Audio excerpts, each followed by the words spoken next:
Chapter 2 on Definitions, Ambiguity, and Morality. I must lead with a brief aside on the importance of definitions.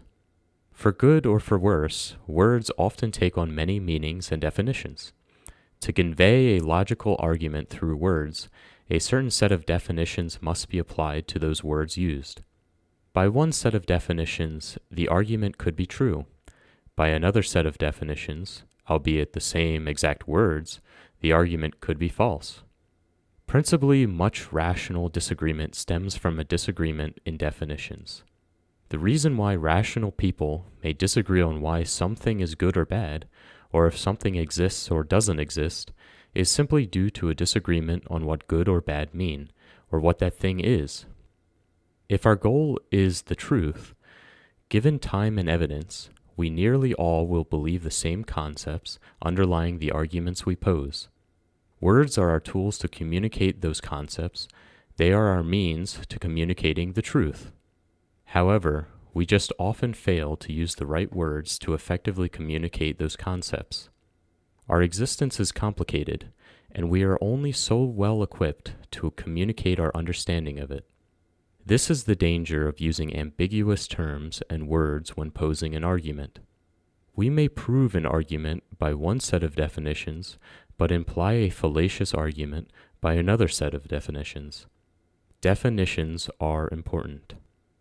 Here are examples of common but ambiguous terms: good, bad, virtuous, evil, moral, immoral, values, God, exceptional, patriotic, racist, bigoted, sexist, nationalist, right, left, conservative, liberal, capitalist, communist, democratic, socialist, rights, freedom, free will, and so on.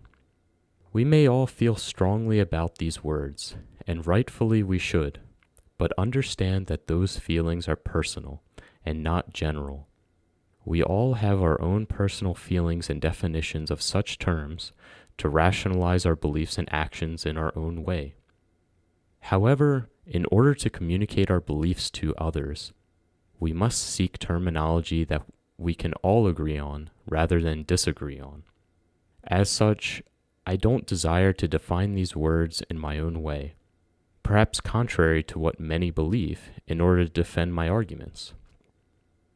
To do so may be provocative, but deceitful and wasteful. Instead, rather than hijacking commonly used ambiguous terms, I hope to put forward less used or more specific terms for my arguments. I desire to provoke as much thought as possible regarding substance and not semantics. Here are some examples of the common difficulties of ambiguity. If one defines freedom as the ability to attain anything we desire, then we can never be free. However, if one defines freedom as the ability to pursue anything we desire, then we are always free. If one defines free will as having complete control over our life, then free will doesn't exist. However, if one defines free will as having some control over our life, then free will exists. However, why is it powerful and tempting to use ambiguous terms? Because everyone uses them in their own way. So when we use them for an argument, naturally our argument is going to be more interesting because of its relevance, even though it's impossible to be logically consistent across all definitions of those words. So naturally, those who disagree with our definitions are going to disagree with our argument, and so cue most debate that exists today. So the person looking to make an argument is faced with a crucial dilemma: to use common and ambiguous terms to be more relevant while risking confusion, wasted time, and false conclusions, or to use novel and specific terms to be less risky of confusion, wasted time, and false conclusions, while being less relevant, i.e. boring. This is the test of many fields of study, such as law, science, and mathematics, where people see very specific and foreign symbols and terms that they don't understand, and then subsequently know they shouldn't tread. It takes time and effort to learn the semantics of complex but powerful theories of nature.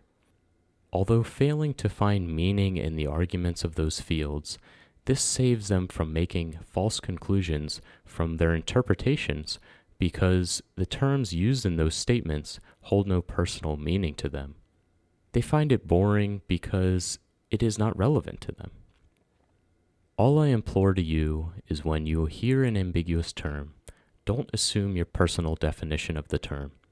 Instead, look to know what that person means. If they never define it or even try to explain it, then you're listening to an argument with little substance for ignorant or ulterior purposes, and you're just wasting your time. Such an individual seeks influence and power through confusing their audience rather than enlightening them. Such is the art of the sophist, who poses a straw man, or takes someone's argument out of context, redefining their terms. One who redefines what people believe into what they don't believe. Quote, "You support public education, but public education is a waste of money. Why do you support wasting money? What are you, stupid?" Quote, "You support tax breaks for business, but business exploits workers. Why do you support exploiting workers? What are you, evil?" I will try my best to avoid deceit for sake of relevance. When you see me using ambiguous terms and you are falling back on your personal definition, I plead that you make your definitions line up with mine before assessing the validity of my arguments. Trying to communicate my arguments in a relevant manner while avoiding false conclusions is the challenge I hope to meet. The concept of capital is what I make an effort to define and extrapolate in this treatise. There are many definitions of capital, but please view the principles of capital I put forward with respects to the definitions I place upon it, and not others. In many ways, my definitions and explanations of capital expand upon its common definitions rather than conflict with them. This treatise is about moral theories, theories that tell us how we should act. When I use the terms good, bad, moral, immoral, should, shouldn't, they are in regard to a moral theory. This means that if you believe moral theory A, then you should do Y, it is moral to do Y, or it is good to do Y.